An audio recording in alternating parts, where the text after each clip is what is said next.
Okay.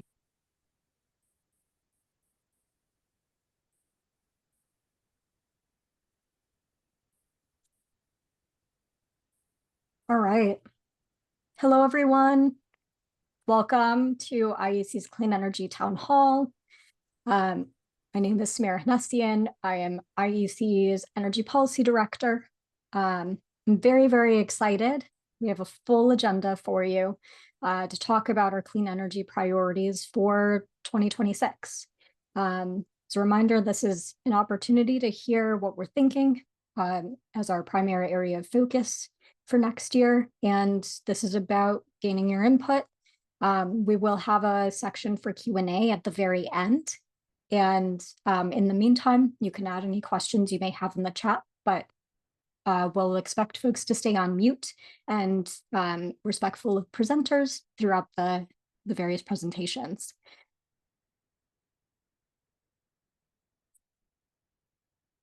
So to go ahead and kick us off, IEC is an environmental organization. We've been around since 1975. We're in our 50th golden year. And we represent over 100 environmental organizations all across the state and ensure that we're bringing together the community and building power to pass sound and reliable environmental policies in the state of Illinois.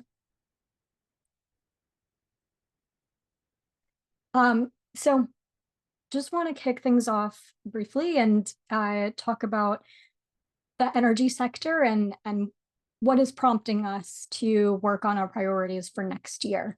So we've already seen success with the passage of the Future Energy Jobs Act, the Climate and Equitable Jobs Act, and as those have been in implementation mode for the past few years now, we are moving forward on meeting our clean energy goals as a state.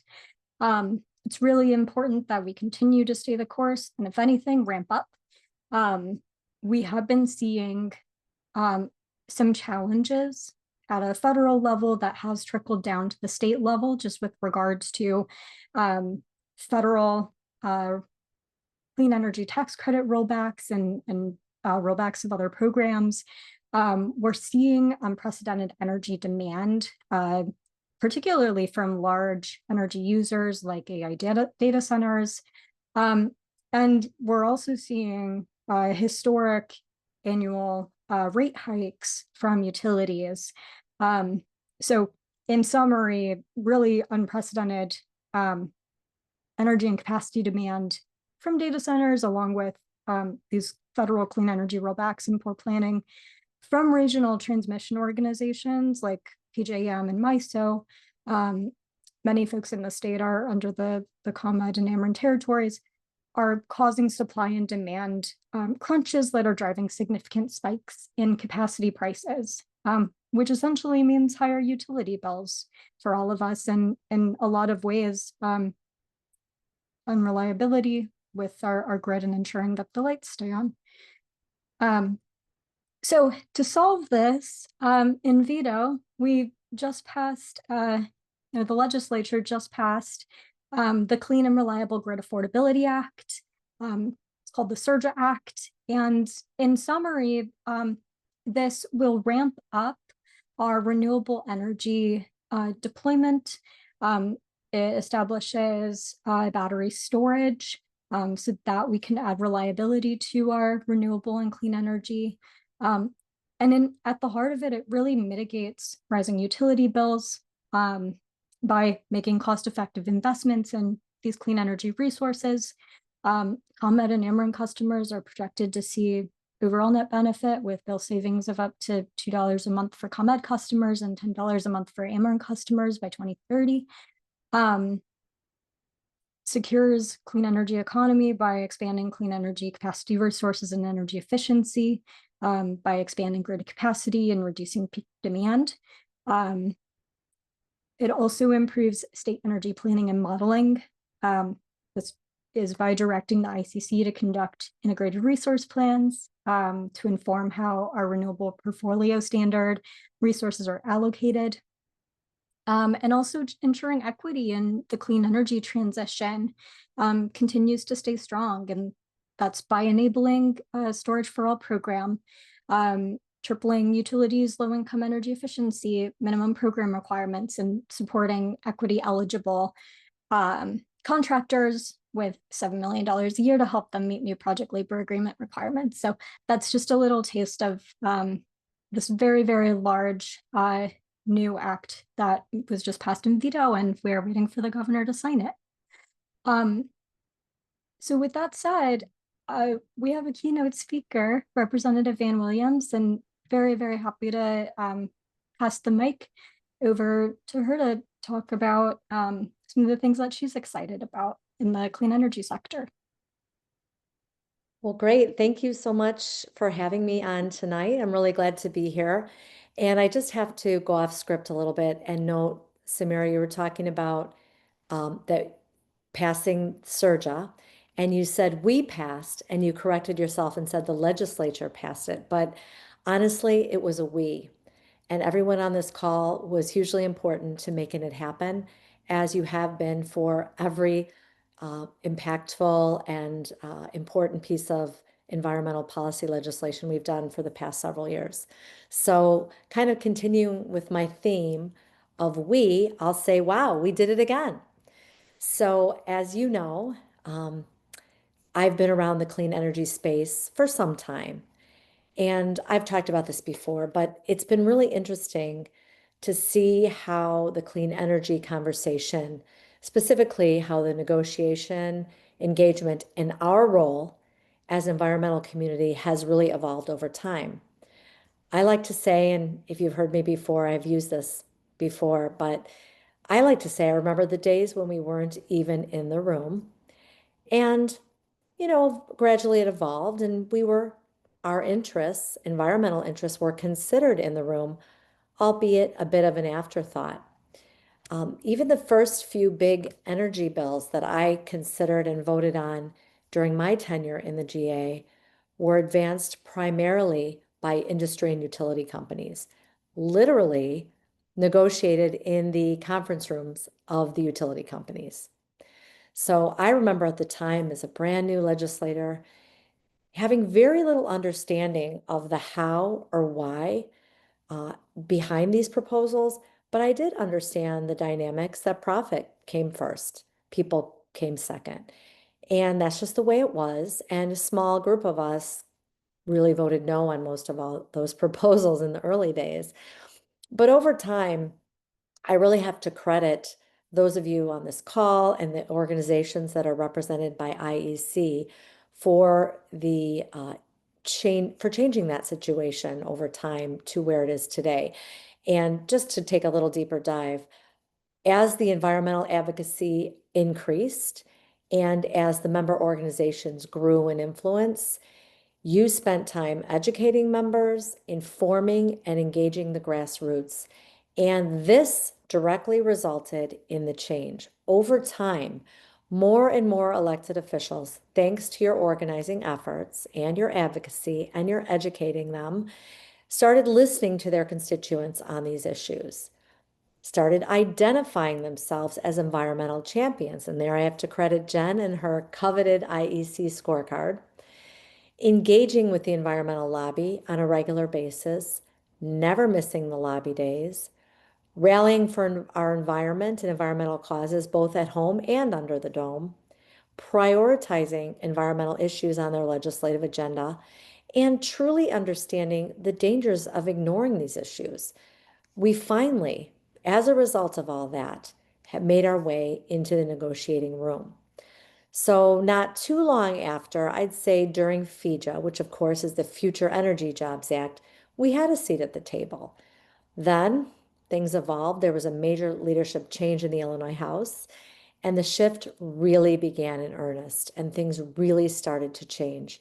And we started talking about ensuring that consumers, climate, and the community came first over the utility company profits, over industry concerns.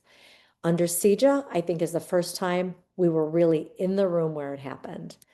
So in CEJA, as you know, because many of you were engaged and involved, We had a really big role in shaping that nation-leading legislation, which firmly established the state of Illinois as a leader in the climate space. But, reflecting on the past session or two, I would say that it's not really until Surja that we weren't just at the table, we really set the table, finally. In the House Working Group, for example, two of the four co-chairs, me and Majority Leader Robin Gable, are longtime strong environmental champions. That's 50% of us in the room. And it reflected, I think, the reality of where my colleagues are and were throughout the last few years. And that's on the side of consumers and the constituents who understand the very real impacts of environmental policy on the future of the planet. And that can all be traced back to the hard work of the IEC and member organizations. But for your hard work, but for your organizing, but for your educating, we would not be here. So I've thought about it, and I think I'd like to share a few takeaways of this very hard fought and I think well-earned influence in the policy arena. And takeaways not only that I can um, take away from the last negotiation on Surja, but things to keep in mind moving forward so that we maintain our leadership role as we move on to the next challenges. So instead of having a big energy bill like every 2 or 3 years, it seems like we've evolved into a place where there's just a rolling conversation about energy policy. And this fits some of the things that were referenced in the beginning of this call, the proliferation of data centers, escalating consumer costs due to rising demand, things like that. But the few takeaways I've identified are these. First, we don't and we won't take our successes for granted. Although I shared a great story of success and evolution and growing relevance, many of whom on this call were a big part of, we can't afford to lose any of these gains. So we have to keep vigilant and keep pressing forward. I think we can never let up on stressing the importance of what we do and the issues we care about. And I was just at a quick, little bit of quick math. Since I was sworn into office, which wasn't that long ago, over 100 new members came into the Illinois House alone. So they all need to understand and be educated on the significance of the work we do every day. They don't have the history. A lot of them weren't around for CEJA, FEJA, and the bills before that. A lot of them don't understand the evolution, that we haven't always been here and in the same way, and we have to make sure we stay here. We can never let up on stressing not to let the perfect get in the way of the good. And that's a saying an old political friend of mine used to say, and I think that's really true in the space that we have here. We also understand that sometimes change must happen incrementally, even when we'd like to see it happen today. And that goes for policy changes, but also goes for changing hearts and minds. We understand and value the partnerships we have with labor, industry players, and yes, even our friends in the utilities. We always know that our work is never done. The political climate continues to evolve. Our climate challenges are escalating. We can't let up. We've learned finally that winning often results from collaboration and compromise, and we are not afraid of either. So on that note, I just want to thank you sincerely for your hard work, your leadership, and mostly for your partnership. I'm so glad to be a part of the team and grateful to be able to use the term we throughout this presentation. So thank you. Thank you so much, Anne. Really, really appreciate you being on. And that was the best keynote we've had. So appreciate you. Thank you. Just to move us right along, I'd like to just highlight our speakers and what the rest of the agenda will look like. So first, we will hear from Michelle Knox, the owner and founder of Wind Solar USA, to talk about the Solar Bill of Rights and next steps to get more solar out across the states. And then we'll pass it on to Anna Markowski, the director of Midwest Climate and Energy at the Natural Resources Defense Council. She'll talk about the upcoming effort to regulate data centers. And then we will move on to talk about building decarbonization and electrification efforts with Kurt Stokes, who's the director and senior attorney for Environmental Defense Fund, and also Kit White, manager of legislative and regulatory affairs with the Midwest Energy Efficiency Alliance. So we have a very, very incredible slate for you all, and let's dive right in. So with that, Michelle, I will pass it to you. Thank you, Samira, and thanks for having me here tonight to talk about the Solar Bill of Rights. Just to give a little bit of background on this, I started working on issues in municipal and rural electric cooperative territories back in 2017. And we formed a committee that is now morphed and is being handled through the Illinois Clean Jobs Coalition, Municipal and Rural Electric Cooperative Subcommittee. And this is a big part of the effort of that committee's work. Next slide, please. So, as Representative Williams mentioned, CEJA established for the first time something called the right to self-generate. And that law required that rural electric cooperatives or co-ops and municipal-run utilities, munis, needed to implement policies that allowed residential and small commercial customers to interconnect their on-site generating systems to the grid, and more importantly, to be fairly compensated for the electricity that they export to the grid. After continued impediments to accessing solar, the Solar Bill of Rights reinforces CEJA's requirements, provides consistency, stability, and consumer protections for the roughly 1 million Illinoisans dependent upon co-ops and munis for electrical service. The bill brings co-op and muni customers closer to the benefits that customers of investor-owned utilities, we refer to as IOUs, that would be Ameren and ComEd, receive under Illinois law. Next slide, please. So I wanted to start with the wins. So we'll start with system sizing limits. A SERJA win.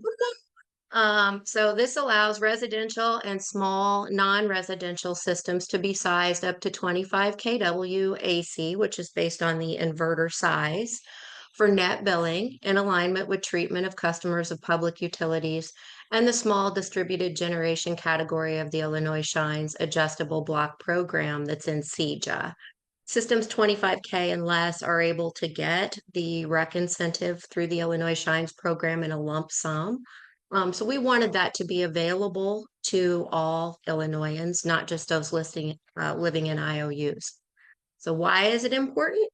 Many cooperatives have limited system size in the past, especially on the cooperative side to 10 kW. In most cases, that doesn't even meet today residential loads. And so, let alone a small business or an ag producer. But effective 6/1 of 26, the system size limit is increased to 25 kW AC, thanks to the great work that everyone did with SERJA. Next slide, please. Insurance requirements. This was another one. Some munis and many co-ops originally required that customers carry $1 million of liability coverage and provide proof of that. This created an undue barrier to folks being able to go solar, another expense to them. And so why is it important? Originally, they were also wanting the cooperative to be listed as an additional insured on the insurance policy. The insurance companies would not do that because they said they didn't have any insurable interest. So separately, these requirements required costly policies that negated the savings from solar. So after many years of talking about this and getting it into SERJA, this part also passed. So effective 6/1 of 26, consumers will no longer be required to carry additional liability coverage. Another SERJA win. Next slide, please. Legacy systems. We previously called this grandfathering, but it's not the correct terminology, so we now call it legacy. Allow legacy systems for a minimum of 25 years after the date of interconnection. So solar modules are generally, they carry a 25-year warranty. And when we in the industry model folks, when they're taking a look at solar for their home or business, we generally are providing them with a 25-year cash flow analysis. So as a point of reference, the investor-owned utilities offer a legacy period of 30 plus years from the time of energization. Why is it important? Well, investments in solar, like many investments, are made not to just pay for themselves or stay static, but rather to create a return on investment over time. So changing policies midterm or in the stream of the 25 years that affect those long-term financial performances that customers were basing their decision to purchase on was not fair. So without this change, muni and co-op customers have less protection than IOU customers. And as a point of reference, most co-ops that are doing legacy systems for customers are only giving periods of 3 to 5 years at present, when again, like myself, living in Ameren territory, I have 30 years from the time I energized. Next slide, please. Annual reconciliation period and overproduction bill crediting. So when we passed SEJA, as I mentioned previously, we had the right to self-generate language included. And that was to say that folks should receive a fair solar credit for overproduction. So the way that solar works is it first feeds your loads. And then if there's anything left over, that overproduction goes through a net meter where those kilowatt hours are kept track of and are credited at a rate. And so what we find is that in some cases in cooperative territories, that credit is 3.2 cents. When the power comes back up, goes on the line, next neighbor pulls it down and uses it, and they pay 13.9 as an example. We didn't feel that was right.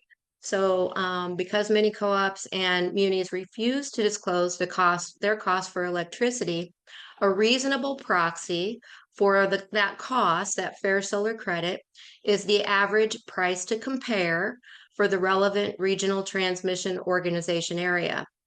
This price reflects the electric supply and transmission charges, and it's published by the Illinois Commerce Commission. Credits must be calculated monthly, and any unused credits are carried over and applied to subsequent bills until the end of the annual period each March. So this is important because due to that lack of transparency into what the muni and co-op costs for their services are, we wanted a consumer protection to ensure that the citizens of Illinois receive a fair value for the excess production that they paid to produce that is tied to market pricing and published monthly. With 26 different co-ops and 32 munis across the state, all with the ability to set their own individualized rates, it also creates consistency and it helps developers like myself to be sure that we're creating accurate models for customers that are considering solar for their home or business. Next slide, please.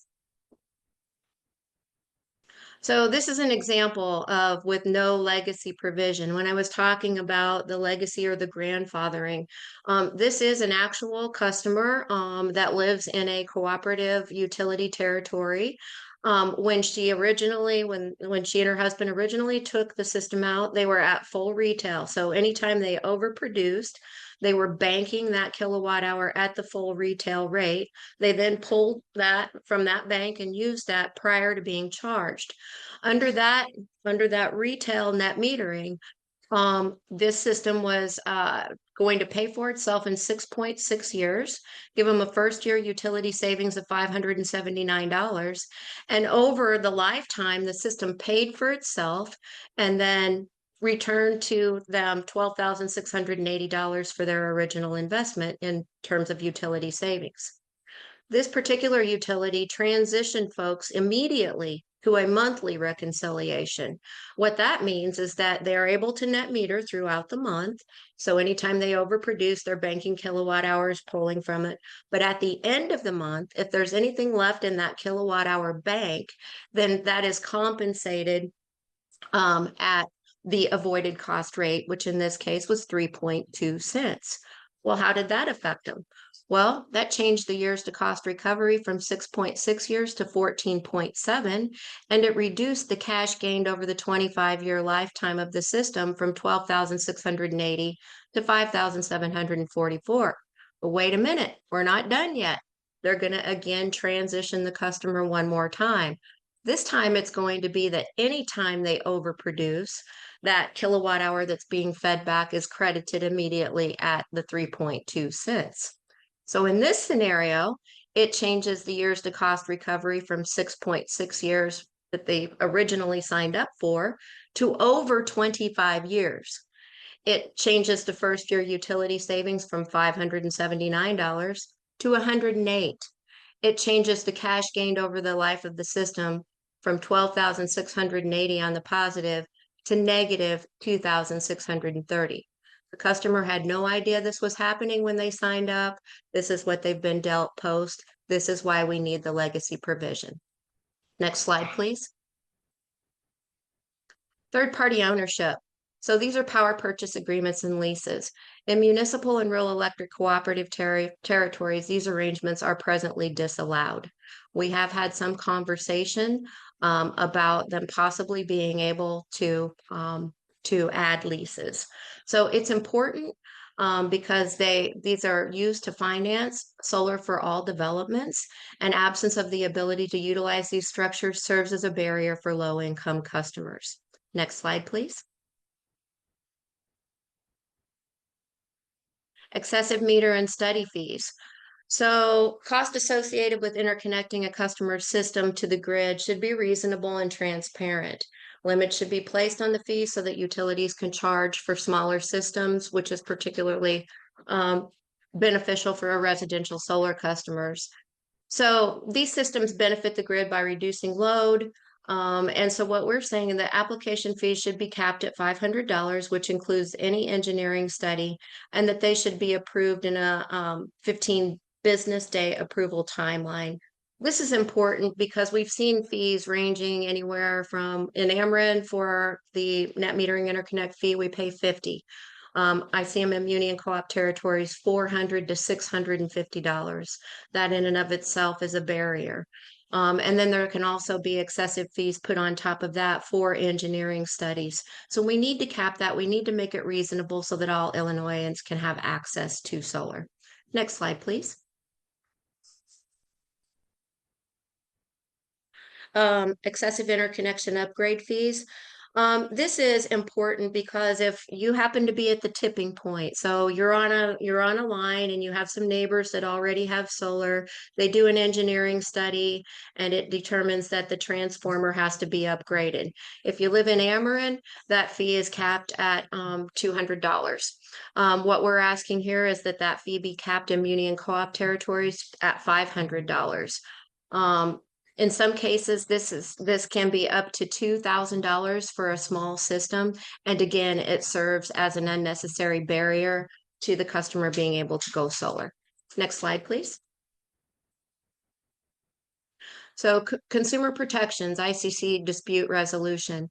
So the way that it works now in muni and co-op territories is if there's a disagreement between the two parties, the customer has to go to either their cooperative board, starts with the administration, then has to go to the cooperative board, or in the case of the co-op, or to the city council in the case of a muni. And if they don't get any resolve to the issue through that process, then they're just done. So their only opportunity would be to seek legal counsel. And in that case, it's very expensive. And a lot of times trial judges don't have the experience with energy policy. So the Illinois Commerce Commission already plays this role for customers of public utilities, and they can easily do it for customers of co-ops and munis as well. So we'd like to see that same protection being offered to all Illinoisans. Next slide, please. This is it for you, Michelle, and I can sprinkle in here if you'd like me to take this one. Sure. Thanks, Okay. Samara. Thank you so much, Michelle, and I'll be able to get your thank you slide up next. just flagging another solar related priority that IEC has, which is around instant solar permitting. This essentially would help cut down some bureaucratic processes that sometimes prolongs the process of permitting for solar projects on for residential in particular. So instant permitting could look like implementing a federal software called Solar App or some equivalent that was stood up during the Biden administration. And may look like a solar installer coming and being able to use like checks and boxes on an iPad or a smart device, and being able to move forward with solar projects a lot quicker, where sometimes right now there is paperwork and it takes weeks and weeks for a project where boxes are otherwise checked. This is potentially another way to streamline residential solar. So thank you so much, Michelle. Appreciate you. And Michelle will be on for Q&A at the end in case you have questions. Okay, so moving right along, we're going to talk about data centers. Happy to pass the mic over to Anna Markowski with NRDC. Great, thanks so much, Samira. Yeah, so I'm here to talk about data centers. You can go to the next slide. Context, first we'll set up the context. So, you know, in Illinois, we were having pretty flat load growth. And with Surja, we were putting forward a number of solutions that were going to help us transition to the renewable grid holistically, making all those fixes and changes that we needed to put forth to bring forward to fruition what we needed from CEJA and FEJA in Surja. Sorry, all the acronyms. But now we're seeing unprecedented load growth. And that's just something that's going to we have to take the reins of in order to protect the goals that we've set out for our state and our communities. Can go to the next slide. So this slide just kind of gives you a sense of the historical perspective of what we're talking about, because you can see that baseline inching up bit by bit. And then all of a sudden, here we are in 2024 into 25 up to 26, off the charts. We're here at this Hyperion data center. This is a big data center that's being built out by Meta that's costing $10 billion. It's the size of Manhattan, just to kind of give you a sense of what we're talking about here. Next slide. This is projected load growth throughout the country. If you look over at these teal and these bar graphs over here, this is both Georgia Power and Virginia, Dominion and Virginia. These are areas that have been particularly hard and should be canaries in the coal mine for us of what's going to happen with the data center industry as it moves more and more into our communities throughout the Midwest, and in particular in Illinois and the Chicago area. You can just see this massive burst of load growth that we're seeing, and how much of that is coming from data centers here on these graphs. Next slide. And here are some, oh, sorry, I think I messed up my slide here, so I don't know if it all comes through. But this is from Data Centers Coalition, actually. They have this up online, and you can see all these data centers that are coming through. And in Illinois, you can see the large concentration, the concentration within Chicago. This is a map that's like regularly updated. I think my number here we had 224 in Illinois as of July, end of July. That number just keeps on growing. These are numbers that I would tell you, 2 years ago, there's even folks might say, oh, this could help us with our load growth across the state and help even things out. Now we're at a point where it's getting out of control and it's putting our goals at risk. Next slide. And here again, just kind of giving us that broader national context to understand where we are, where we sit. Like I said, Virginia off to the races. That's because of everything going on in the federal government, all the data storage built out around DC is why that's so much further ahead of everyone else. But you could see we're right up at the top in our country in terms of how many data centers are currently in the works and are projected to be in the works in our communities. So major threat there. Next slide. Give you some kind of more nitty-gritty details. In ComEd territory, our peak demand historically has been 23 gigawatts with a maximum capacity of 28 gigawatts. So we have about 5 gigawatts of headroom of space there, right, that we can grow. That's for all of us to grow, for all of us. And that's energy that we've all paid to build out, right, to have access to. And that's what we've been working towards, making more and more renewable as we shut off dirty fossil fuel. The current load for large loads in the pipeline to be connected, that's largely grown over the last 2 years in ComEd territory is right now 28 gigawatts. So that's doubling the size of our grid if all of that were to come forward. It gives you the sense of the threat. In Ameren territory, we're in a very similar situation where the peak demand has been 9.6 gigawatts. They have maximum capacity of just about 17 gigawatts, but their pipeline is 15 to 18 gigawatts. So if all of that were to come through, we're in a very scary situation. Everything that we've built out over our lifetime, all of a sudden, they're within 2 years. Now, realistically speaking, the flake rate, the follow-through rate, only about a third of projects for data centers historically do get built. But if you think about that, if I say, just doing some quick math, if I'm doing a third of 30, we're at 10. We're beyond the headroom that we have on the grid. And that, again, that headroom is all things that, all headroom that our ratepayers, our households have paid to build out. And that is only what we have in the pipeline from the last 2 years. So that's just going to continue to grow. Next slide. I think my formatting got a little wonky on some of these, sorry. So from a water perspective, what does this mean? Because data centers, if you don't know, use a huge amount of water as well. It's largely used in their cooling. A hyperscaler data center, which is what is used to train AI, uses 1 to 5 million gallons of water per day. Most of that is used through evaporative cooling. That's what most data centers use. A place like the Quantum Computing Center, that's on the South Shore in Chicago, that does not, but that's rare. That does not use water. Most of them use evaporative cooling. When you use evaporative cooling, 60% of the water ends up being evaporated and going back. So that's why I have this little water cycle. It's going far away from us in the water cycle in terms of water returning back to us that we can use, and that's there for our environment. Hyperscaler data centers use, if you're just using one that is 1 million gallons of water a day, that's 365 million gallons a year. So that's the equivalent of what 12,000 Americans use in a year, all for one data center.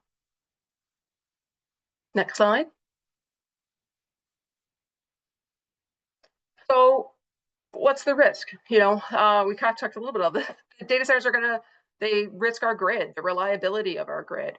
In Illinois, we've had one of the most reliable grids in the country for many years.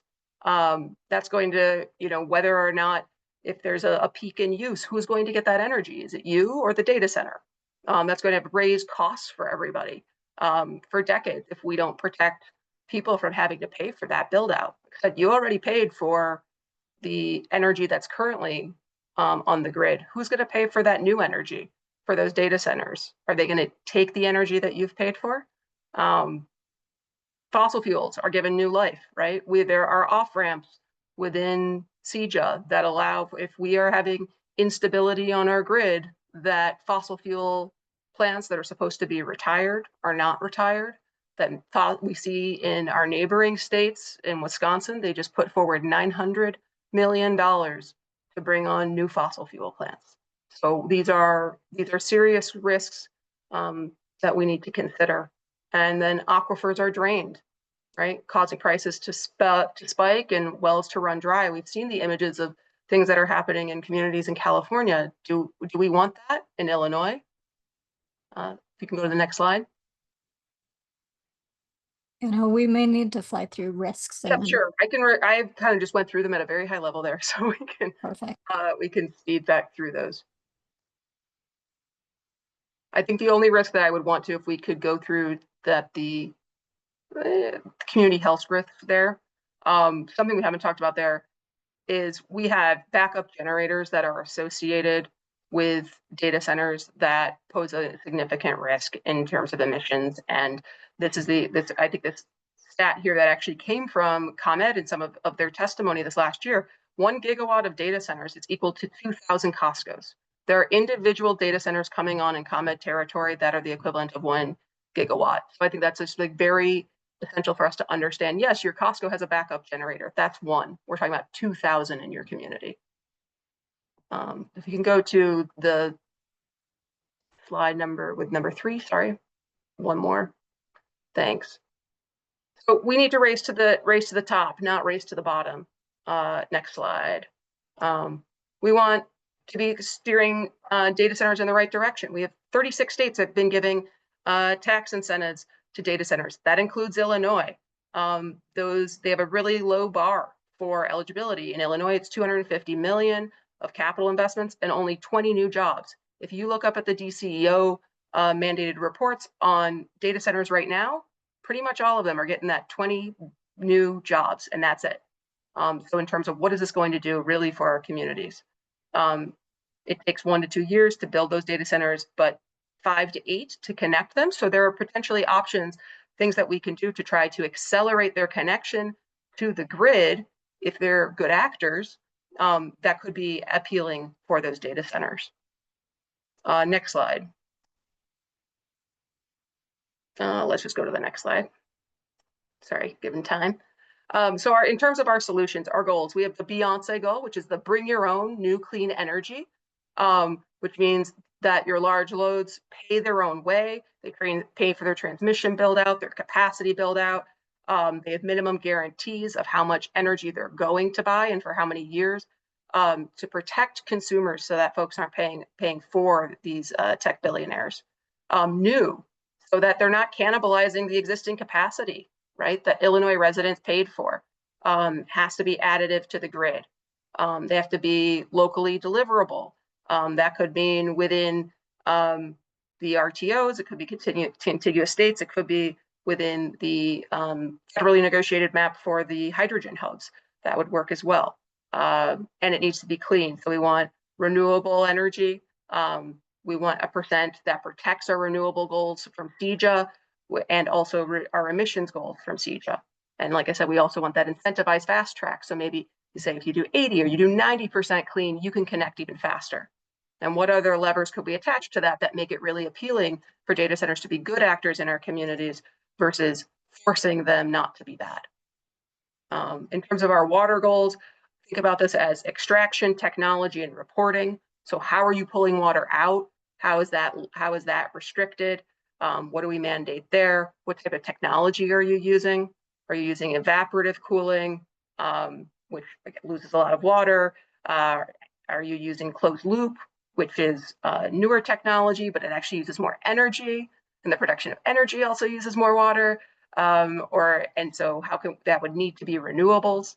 And how are we protecting from contamination? So we have liquid immersion technology, which is also new. You dip a computer into water, but now that water becomes contaminated with pollutants. And then public reporting. We have very limited information on how much water these data centers actually use. It's important that that information becomes public. Otherwise, we don't know how much if they can just drill down underneath themselves and extract as much water as they like, we're going to be in a pickle. Next slide.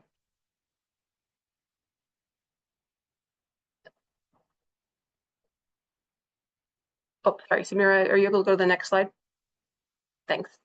And then we have the community-centered goals. So we passed in SERJA regulation around backup generators. That needs to be made stronger.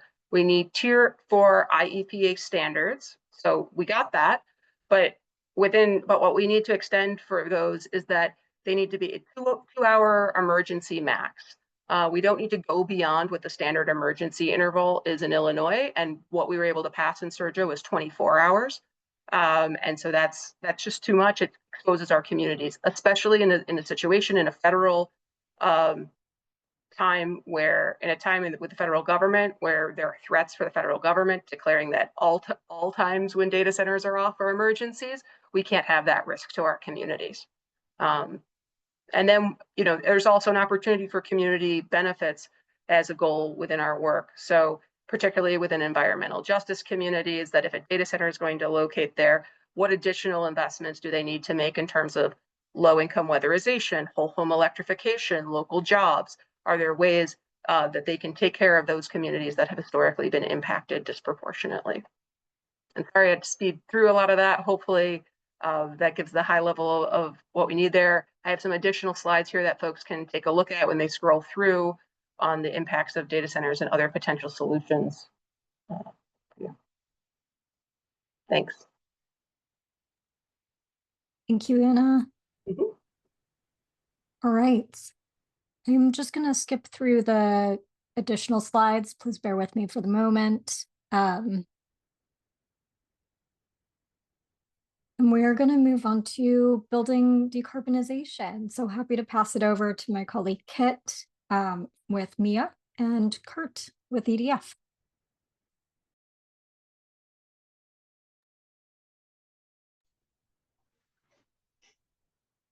Thank you. Is it, Kit, are you going first? Or me? Oh, I think I'm first. Okay, good. Hi, everyone. My name is Kit White with the Midwest Energy Efficiency Alliance. So why are we talking about building decarbonization? So we've talked about CEJA a lot already, and we have put our decarbonization goals into law in this state. They are not optional.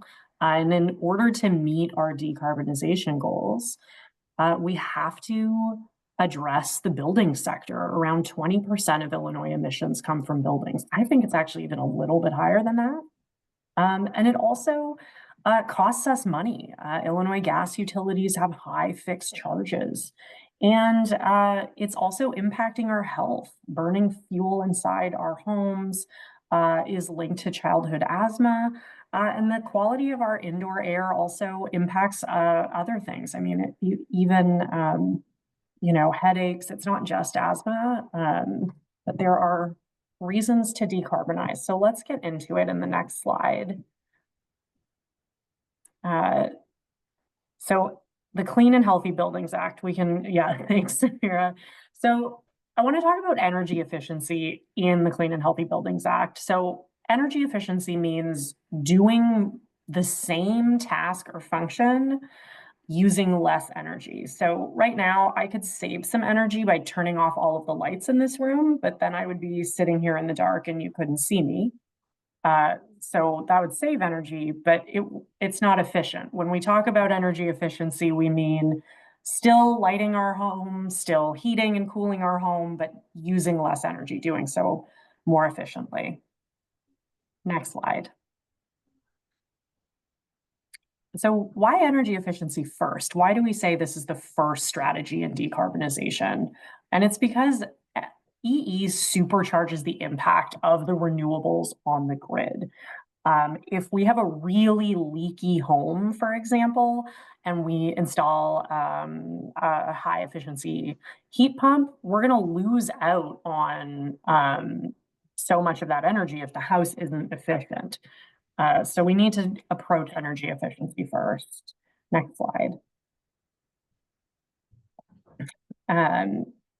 Nationally, the building sector consumes about 40% of our energy in total. So decarbonizing this sector, conserving energy here will lead to a lot of emissions reductions. Next slide, please.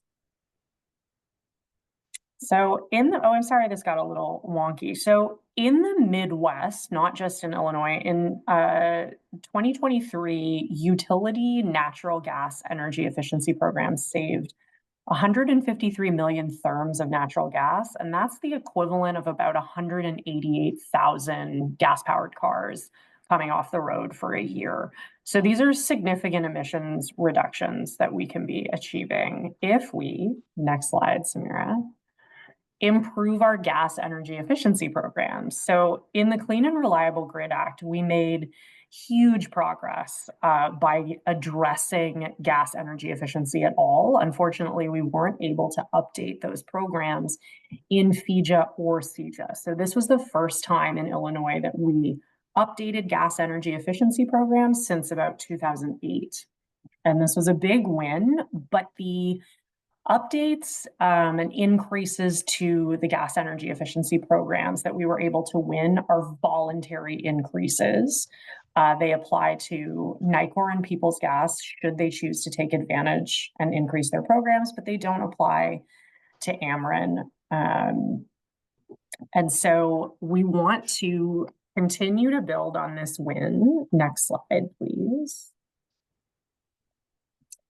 And expand our energy efficiency requirements to make them mandatory. And the good news is we already have the framework to do this in the Clean and Healthy Buildings Act. This is already a piece of legislation that's been introduced, and we have not been able to pass it.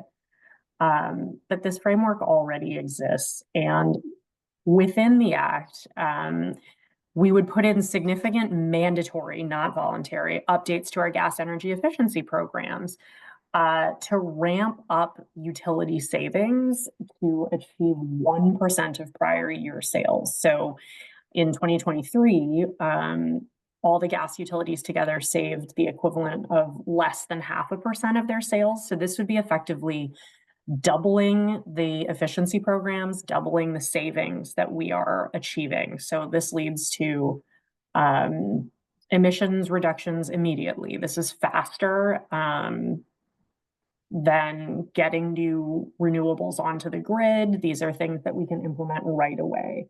And so in the Clean and Healthy Buildings Act, we would increase the minimum amount of energy efficiency budget for for income qualified households. It also requires funding to address health and safety issues. And it requires new reporting to the commission as well. Next slide, Samara. Thank you. There's also a clean heat standard. So this is an important one that has been adopted in some states like Colorado, but Illinois would be the first in the Midwest. A clean heat standard sets emission caps that gas utilities would have to achieve over time. And so it would be 100% clean buildings by 2050 through declining emissions over time. And it would also require a clean heat pathways study as well, and require the ICC, the Illinois Commerce Commission, to seriously consider electrification as an alternative to gas to meet Illinoisans' heating needs. So this is how we continue to build on the wins in SERJA. Next slide, please. There's also significant equity and accessibility provisions in the Clean and Healthy Buildings Act, including a state navigator program, discount utility rates, and shut-off protections, particularly for low-income customers, 65 years of age or older. So these are wins that we can progress towards after SERJA in the coming years. Next slide, please. Yeah, I think that's all for me. And I will hand it over to Kurt. Thanks, Kurt. Thank you, Kit. I'm going to talk about future of gas, and the next, I think, maybe two slides, we can get into what future of gas is and where it came from.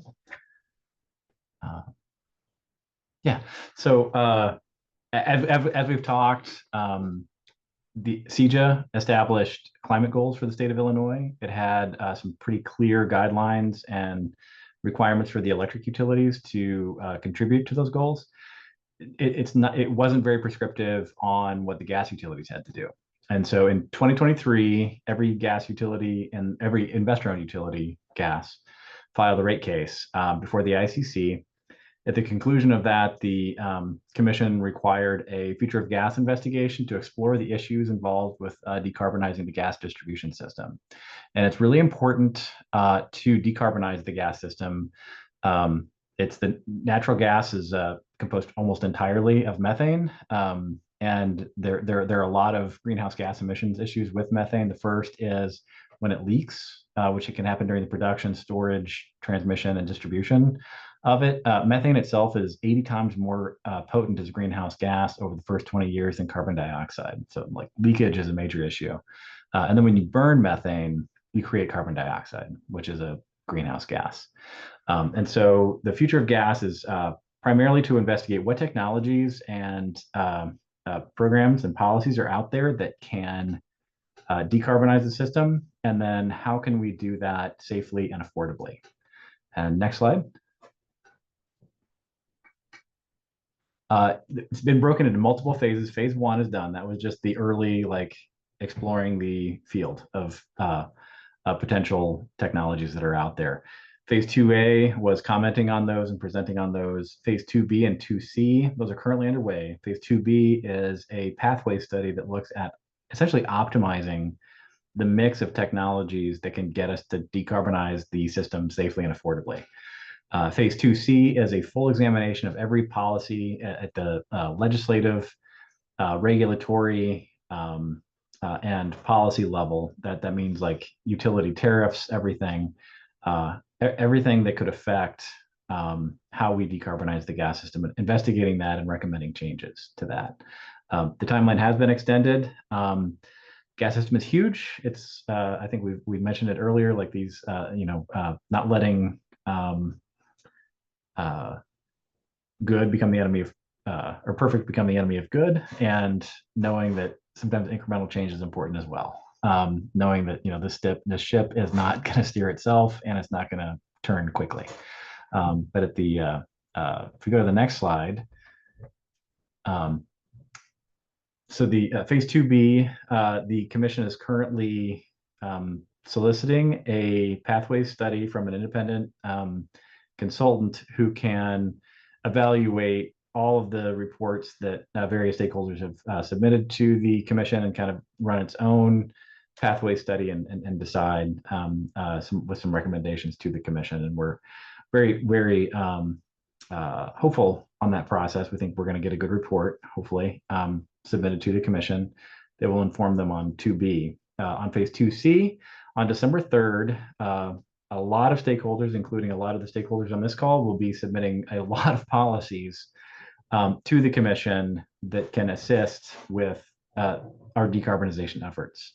With a tip of the cap to Juan Pablo from Switchbox. I don't know if he's on this call, but he's broken this down into 3 buckets. And we call those, the first one, stop digging. The second bucket is speeding the switch. And the third is managing the transition. If we go to the next slide, I can talk about stop digging. So the first rule is when you're in a hole, stop digging. That means like stopping the current expansion of the gas system that the gas utilities are currently engaged in.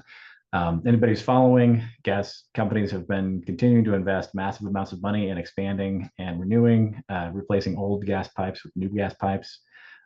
Tomorrow, the commission will be issuing orders in 2 gas cases for Nicor and Ameren, Illinois.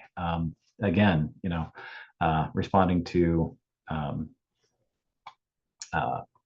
requests from the gas companies to continue to expand their system. So the 3 main policies we're looking at here are eliminating line extension allowances, which I'll get into later, requiring non-pipeline alternatives to traditional investments. That means instead of just putting pipe as the answer to every leak or every time the pipe ages out, looking at things like energy efficiency, electrification, other alternatives. And calling out energy efficiency updates as a kit very went into detail just a minute ago. Now the second is on the next slide, and it is speeding the switch. This is primarily speeding the rate at which we can encourage customers to switch from gas as their home heating need to electricity. We can do that through rate designs. Kit mentioned that Illinois has some of the highest customer charges for gas customers in the nation. That's one target.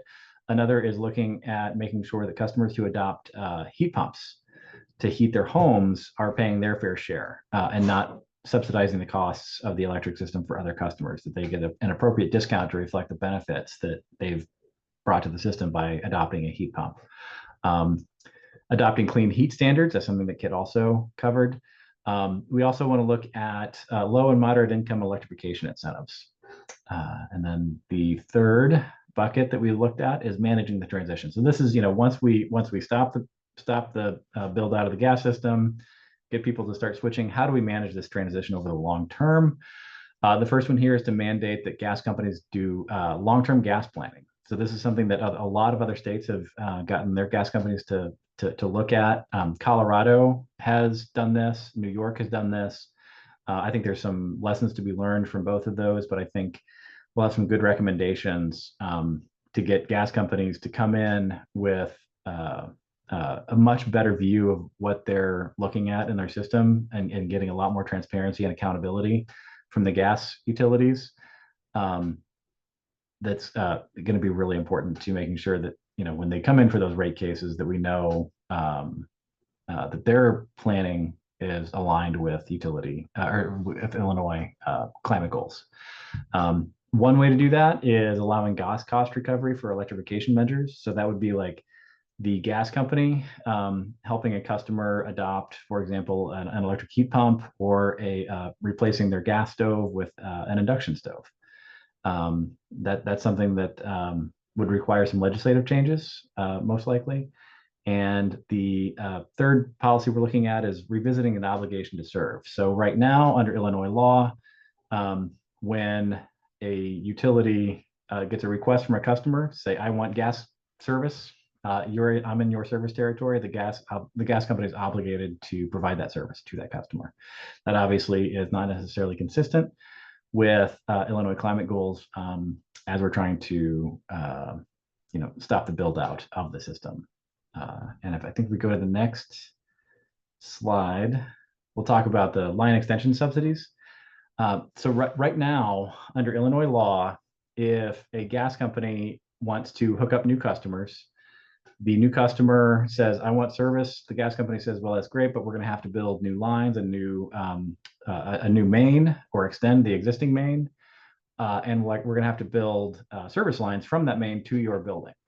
Right now, under Illinois law, the customer does not pay the cost for that main extension or the line extension. The utility doesn't pay it, at least not ultimately. The utility builds it and then passes those costs through to all ratepayers. So we're socializing the cost of all these new hookups. The extensions for the main are governed by the Illinois Administrative Code by regulation, and these policies undermine climate goals by expanding the gas system. And analyses in other states have looked at how much this is costing ratepayers. I haven't seen an analysis for Illinois, but in New York, the estimate is about $200 million per year, and in California, it's about $160 million per year. So the main extension needs to be fixed by looking at the Illinois Administrative Code. The service lines, so the lines that go from the house to the main, those are service line extensions, and those are governed by utility tariffs. So that's something that each utility has their own provision written in what's called a tariff, which is essentially the contract between the customer and the utility. And those are every investor-owned utility in the state of Illinois has a line extension allowance that socializes the cost of that part of the hookup, the part that goes from the main to the house. And so we will need to revisit the tariffs as well. Can we go to the next slide, please? I think that's it. Oh, is that? Oh, yeah, that is. Yeah. And did I see some questions? Yeah, thank you, Kurt, so much. Just to close us out here, and then we can move on to Q&A. And also, if folks need to hop, I understand. Just to close us out, again, these are the top priorities that IEC has identified for the 2026 legislative session, both through policy and also just general education, getting folks familiar with these issues, why they're important, why they are priorities, and why these are the most pressing things in our energy sector right now that we need to address. So with that said, happy to go to Q&A and answer questions. We have a few in the chats, and we're just going to spend a little under 5 minutes here just to respect our panelist time in the evening. but I'm going to start with a question that came up on data centers. So Anna, this is for you. Are there legislative efforts being pushed forward that prioritize closed loop water usage in data centers? Is Illinoisans' water supply protected? Yeah, I think, there's two, yes, is the answer, that the form of technology will be a part of our bill. And we believe that water being a part of the data center legislation is important, we've heard this from a number of communities who are significantly, very seriously concerned about data centers, in both like progressive Chicago, the suburbs, as well as I think this should be a major concern, in central and southern Illinois for farmers, and agricultural practices. This poses a major risk. So certainly, and we have a good group working on that. And if you'd like to be involved in that, definitely reach out to Samira, because we're trying to grow that water component of our work right now, to make sure all the voices and knowledge on this are in there as we get into this fight. It will be a fight, but it's an important part to this from both an energy, emissions, and water perspective. Thank you, Anna. Shifting over to a solar question. So Michelle, I think this will be for you. There's two. One is around renewables and the other is more transmission related, but I think you got these. How can we combat rhetoric that renewable intermittency necessitates more fossil fuel contracts? I think this is a good segue to talking about batteries and reliability. That's exactly what I was going to say. So storage is how we can take that argument away, because we've heard for years the sun doesn't always shine and the wind doesn't always blow. That renewables are a variable resource, and how can we harness that resource to be able to make it dispatchable power? Those are the big buzzwords. So the answer to that question is with storage. So we store the excess generation from solar and or wind, and then we dispatch it at times when we need it. So we do create dispatchable power from renewable sources, which in the past we hadn't been able to do until storage became a thing. And I'm proud to say that I just added 2 10-kilowatt-hour batteries right here to my home system. And so I myself am experimenting with this back and forth play and seeing exactly what that can do for residential homeowners, in terms of being able to store their power and then dispatch it in the evening for those folks that might live in territories where that feedback rate is not retail or something that's fair. Wonderful. The next one is around interconnection. So Lily is saying they knew that interconnection queues stifle getting more renewable projects online. Is transmission build out posing a problem? Yes. There is a large interconnection queue. I was a consultant on a particular country for a large consumer that has a cannabis business over in Western Illinois. And they've been at about 18 months. I think they've moved up one position in the queue. And so that is a problem. We have a lot of projects that are developed, are ready to be built, but the infrastructure maybe needs upgrades or it's costly to do so. That's keeping us from being able to fully integrate the projects that we already have in development phase and make them operational. That'll help us to meet our goals in a more efficient and quicker manner. Wonderful. Before I pose the question around the fair solar credit, did any of our other panelists have anything to add around any of those questions? Okay. So I think this one, Michelle, is also for you. Paul is saying in Waterloo, Illinois, which is their municipal electric utility, the fair solar credit over the past three years has seen a lot of variability. I'm going to skip reading the actual sense there, but considering the ratio of the credit has also varied. And the electric rate has increased about 10% over that period. How can they justify the drastic decreases in the fair solar credit? Exactly, Paul.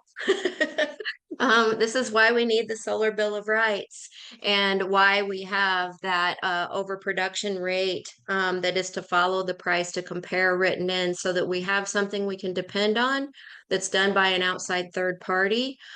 Just to give you a point of reference, the Fair Solar Credit Calculator was developed by the Illinois Municipal Electric Agency, the IMEA.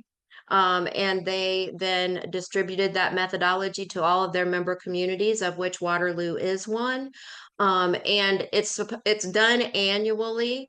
And we don't agree with the methodology that they've used. We've had that actually evaluated by an outside third party. We've got some inputs to share with them about that.